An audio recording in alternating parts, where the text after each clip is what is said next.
नमस्कार दोस्तों, स्वागत है आपका डीप नॉलेज में। आज मैं एक टॉपिक कवर करना चाहता हूं जिसका नाम है जन्म और मृत्यु। लेकिन ये बहुत ही स्पेशल परिप्रेक्ष्य में है, क्योंकि जो आदमी ध्यान सीख रहा है, जो मेडिटेशन कर रहा है, जो स्पिरिचुअल रास्ते पे है, जिसको लगता है कि आत्मा अमर है और वो उसके अमरत्व को जानना चाहता है, तो उस कॉन्टेक्स्ट में कुछ क्वेश्चंस हैं जन्म और मृत्यु को लेकर। तो शुरू करते हैं। सबसे पहला सवाल है, is the witness consciousness permanent और नॉट? मतलब जो साक्षी भाव है, क्या वो हमेशा हमेशा के लिए होता है? क्या वो परमानेंट होता है? गीता में हमने और आपने साक्षी भाव सुना है। बहुत से गुरुओं ने कहा है कि जो चीज़ हमको अचीव करना है मेडिटेशन के दौरान, वो साक्षी भाव को करना है। इंग्लिश में इसको हम लोग विटनेस कॉन्शियसनेस कहते हैं। तो सवाल ये है, क्या विटनेस कॉन्शियसनेस परमानेंट होता है या नहीं? तो इसका सीधा साफ आंसर है नहीं, वो परमानेंट नहीं होता। जब भी हम किसी चीज़ को जानते हैं, किसी भी चीज़ को जानते हैं, चाहे फिजिकल वर्ल्ड में किसी चीज़ को जानते हो या आध्यात्म की दुनिया में किसी चीज़ को जानते हैं, तो उसको हम लोग नोअर कहते हैं, जानने वाला कहते हैं। तो जैसे ही नोअर आता है, उसी के साथ साथ नोन आ जाता है। तो एक तरफ होता है जानने वाला, एक तरफ वो होता है जिसको जाना जाता है। लेकिन प्लीज़ इस बात को समझिए, जिस चीज़ के अंदर, जिस एटमॉस्फेयर में ये सब कुछ आता है और जाता है, जानने वाला और जिसे जाना गया है, ये दोनों चीज़ें जहाँ होती हैं वो समय के परे है, वो टाइम के बियॉन्ड है। और सबसे इम्पॉर्टेंट बात इस क्वेश्चन का जो हमने पूछा है, क्या साक्षी भाव परमानेंट है, इसका जो परमानेंस है या जो एटर्नल बोलते हैं, वो अप्लाई नहीं करता, क्योंकि वो समय के ही परे है। जैसे दिन में आप घड़ी देखते हैं, 1 घंटा बीतता है, आपको एहसास होता है, क्योंकि इस 1 घंटे में या तो आप किसी काम को करते करते बोर हो गए, या आप किसी वीडियो को देखते देखते टाइम का पता ही नहीं चला।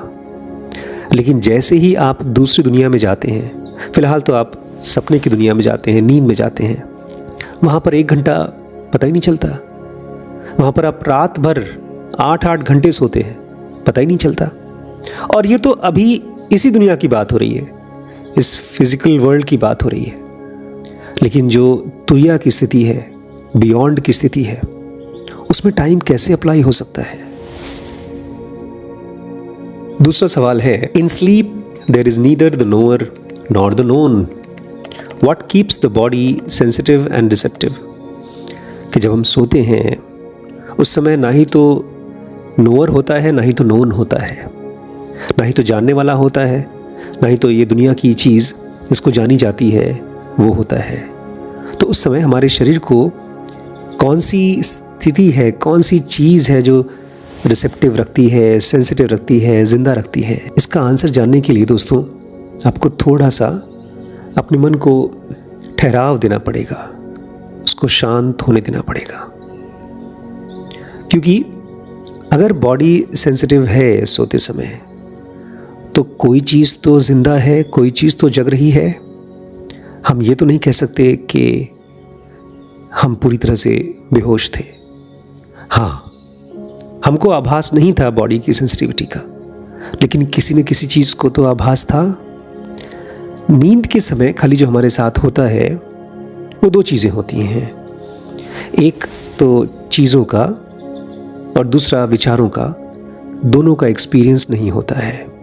लेकिन एक तीसरी चीज़ होती है दोस्तों, एक्सपीरियंस का ना होना। ये भी तो अपने आप में एक्सपीरियंस है। ये ऐसे है जैसे कि आप एक अंधेरे रूम में जाएं और आप कहें कि मुझे कुछ नहीं दिखाई दे रहा, लेकिन जो आदमी जन्म से ही अंधा है, उसको तो अंधेरा पता ही नहीं कैसा होता है। इसलिए जब आप कहते हैं कि मुझे होश नहीं था, तो आप ये कह रहे हैं कि फिजिकल वर्ल्ड का आपको एक्सपीरियंस नहीं हो रहा था। तो एक तरह से आपके लिए नींद क्या है? एक मेमोरी का गायब होना। क्योंकि दिन के समय जब आप चलते फिरते हैं, लोगों से मिलते जुलते हैं, तो आप कुछ और नहीं कर रहे हैं, 24 घंटे मेमोरी स्टोर कर रहे हैं। लेकिन लाइफ आपके मेमोरी स्टोरेज से कुछ ज़्यादा गहरी चीज़ है, वो चलती रहती है। सवाल ये है वो क्या है? तीसरा सवाल है व्हाट इज डेथ? मृत्यु क्या है? इसको बहुत सिंपल भाषा में अगर हम समझना चाहते हैं तो हमारे शरीर का दो प्रोसेस होता है। एक को बोलते हैं इंटीग्रेशन, जुड़ाव, इकट्ठा होना, और दूसरा होता है डिसइंटीग्रेशन, टूटना।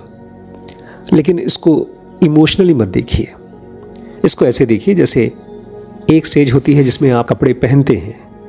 आप कहीं जा रहे हैं, पार्टी में जा रहे हैं, तो आप अपनी अलमारी में से कपड़े निकालते हैं, उसको इस्त्री करते हैं, उसको पहनते हैं। उसके बाद जब आप वापस आते हैं, वो कपड़े गंदे हो जाते हैं, उसको धुलने के लिए डालते हैं, तो आप कपड़े उतारते हैं।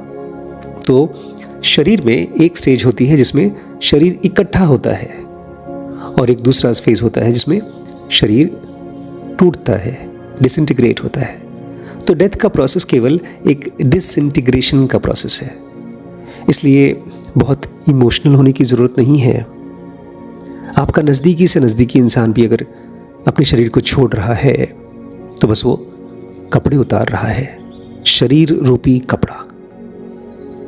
लेकिन सवाल ये उठता है कि उस समय वो एंटिटी, वो इंसान जिसको आप मेमोरी इकट्ठा करने वाला बोलते हैं, वो कहाँ है? क्या वो भी शरीर के ख़त्म होते होते ख़त्म हो जाता है?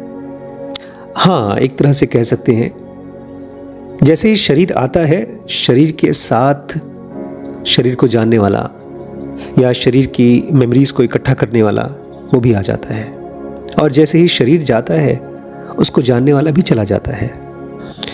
तो सवाल ये है, तो क्या कुछ नहीं बचता? जब ये शरीर खत्म हो जाता है तो कुछ नहीं बचता? बचता है, हमको दिखता नहीं है लेकिन बचता है।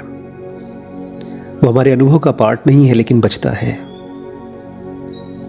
उसको हम लोग लाइफ के नाम से पुकारते हैं, जिंदगी के नाम से, लेकिन उसके बारे में कभी सोचा नहीं, उसको कभी महसूस नहीं किया। हमारा मन तो 24 घंटे इस शरीर के चारों तरफ घूम रहा था और इसी से रिलेटेड चीज़ें हमको दिख रही थी। इसलिए लाइफ हमसे मिस हो गई। हमसे और आपसे कहीं ज़्यादा बड़ी और ज़िंदा चीज़ है कॉन्शियसनेस। उसको निमित्त चाहिए होता है, व्हीकल चाहिए होता है चलते रहने के लिए, एक इंस्ट्रूमेंट चाहिए होता है चलते रहने के लिए। तो जैसे ही एक शरीर छूटता है वो दूसरा शरीर पहन लेता है, और जैसे ही दूसरा शरीर आता है उसके साथ वो नोअर आ जाता है, वो जीव आ जाता है। तो अगला सवाल ये है, जो मरा था, पिछले शरीर के साथ जो इंसान मरा था और अगले शरीर के साथ जो इंसान आया, क्या उन दोनों के बीच में कोई लिंक है? क्या हम ये कह सकते हैं कि ये उसी इंसान का पुनर्जन्म है? कह सकते हैं हाँ, लेकिन केवल कह सकते हैं, क्योंकि पिछले शरीर ने ढेर सारी मेमोरीज इकट्ठा की थी और वो इकट्ठी होती रहती है। एक बड़ा सा स्टोरेज ग्राउंड है, और जो इस शरीर ने पैदा होने के बाद उसने भी मेमोरीज इकट्ठा करना शुरू कर दिया। तो अगर आप ये कहते हैं कि पिछला वाला इंसान वो मेमोरीज था और ये भी इंसान मेमोरीज है, तब आप कह सकते हैं कि ये उसी इंसान का पुनर्जन्म है। लेकिन सवाल ये है, क्या आप या आपके प्रियजन जिन्होंने अपना शरीर छोड़ दिया केवल मेमोरीज हैं, केवल शरीर हैं, या इसके अंदर में जो एलिमेंट जो जिंदा है, जो हमेशा जिंदा रहती है, जिसको मौत कभी टच नहीं कर पाती, क्या वो भी है आपके अंदर? नहीं, मैं आपसे ये नहीं कह रहा हूं कि है या नहीं है, मैं आपसे क्यूरियस होने के लिए कह रहा हूं, जिज्ञासा करने के लिए कह रहा हूं। तो ये क्वेश्चन बहुत इंपॉर्टेंट है दोस्तों। मैं चाहता हूं इसको आप लिखिए, सुनिए, इसके ऊपर कॉन्टेम्पलेट करिए। What is this sense of separate existence? ये हम जो इस दुनिया से अलग अपने आप को महसूस करते हैं, जिसको कृष्ण जैसे लोग, ऋषि मुनि कहते हैं ख़त्म हो जाता है, हम वन हो जाते हैं इस पूरे ब्रह्मांड से, वो हमें क्यों नहीं महसूस होता?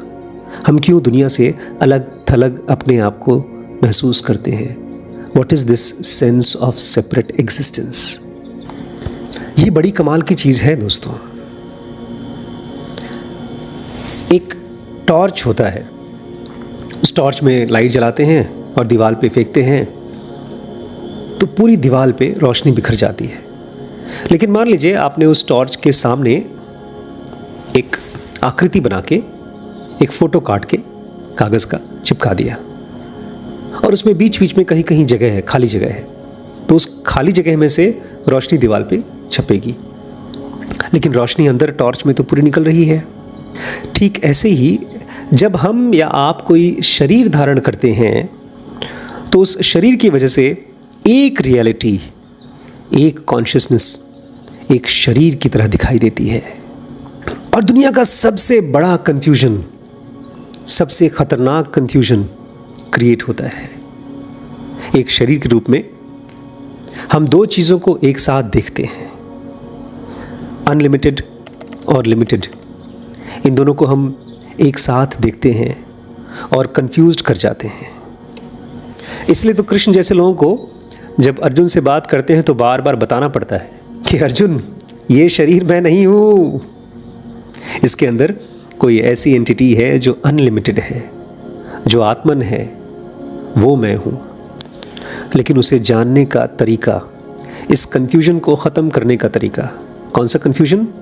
लिमिटेड और अनलिमिटेड को एक साथ देखना, इस कन्फ्यूजन को दूर करने का तरीका है Zen yoga, Zen yoga. Ancient, बहुत पुराने समय से ऋषि मुनियों ने अलग भाषा में बात की, क्योंकि उस समय की भाषा ही वही थी। आज के मॉडर्न तरीके से, एक सिस्टमेटिक तरीके से अगर आपको सीखना है तो ज़ेन योगा बेसिक और एडवांस कोर्स आप ज्वाइन कर सकते हैं दोस्तों। Thank you. इसके अलावा ज़ेनोवेली बनाने में आप हमारा सपोर्ट करिए। एक बहुत खूबसूरत कैंपस जो पेड़ों से, मेडिटेशन सेंटर से, ज्ञान से, गहराई से, पीस से बना होगा, आपके सपोर्ट से बनेगा दोस्तों। और ढेर सारे हमने अलग अलग कोर्सेज आपके लिए बनाए हैं आपके बजट के हिसाब से, इसलिए चिंता मत करिए आपका बजट क्या है, जस्ट स्टार्ट करिए। Thank you.